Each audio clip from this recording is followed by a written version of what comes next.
Hello guys, welcome back to my channel. তো চলে এসেছি তোমাদের সামনে আবারও একটা নতুন রেসিপি নিয়ে।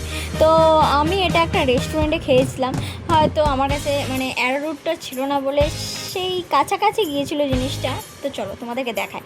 প্রথমেই দেখতে পেলে যে দুটো ডিম সেদ্ধ করতে বসিয়ে দিয়েছিলাম, আর তারপরে দেখতেই পাচ্ছ যে আমি একটু বেসন নিয়েছিলাম, কর্নফ্লাওয়ার নিয়েছিলাম, পরিমাণ মতো একটু চিনি নিয়েছিলাম যেহেতু টেস্টের জন্য, আর একটু লবণ নিয়েছিলাম, আর জিরে গুঁড়ো, ধনে গুঁড়ো, আর চাট মশলা, আর একটু স্পাইসি ভাব আনার জন্য নিয়েছিলাম কিছু লঙ্কা কুচি। তো সাথে কালার আনার জন্য নিয়েছিলাম একটু হলুদ গুঁড়ো। তারপরে সেই ব্যাটারটা খুব ভালো করে ফেটাতে হবে যতক্ষণ না পর্যন্ত এরকম ব্যাটার আসে। তারপরে দেখতেই পাচ্ছ যে আমি ডিমগুলোকে এক এক করে পিস করে নিয়েছিলাম এবং তারপরে সেটা তেলের ওপর ছেড়ে দিয়েছিলাম।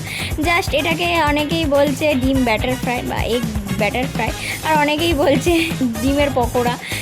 কি আর বলবো, যেটা তোমরা নাম দেবে দিতেই পারো, কিন্তু আমি যেটা খেয়েছিলাম সেটা এর থেকে ভালো হয়েছিল। কিন্তু আমার কাছে ওই তো বললাম অ্যারোরুট ছিল না বলে এই পর্যায়ে ছিল, কিন্তু খেতে অসাধারণ হয়েছিল। তার সাথে একটু সসে চুবিয়ে জাস্ট অসাধারণ। আর এদিকে গান শুনতে শুনতে রান্না করতে আমার অসাধারণ লাগে, তোমরা জানো। আর নেক্সট পার্টে আর একটা কিছু রেসিপি আসছে, তো তোমরা ওয়েট করো আর ওয়াচ করো।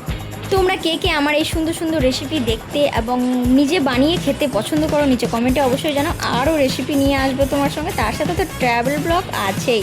আর মাকে একটু রিভিউ নিয়েছিলাম, আর মায়ের এক্সপ্রেশন দেখে তোমরা বুঝতেই পারবো খেতে অসাধারণ হয়েছিল।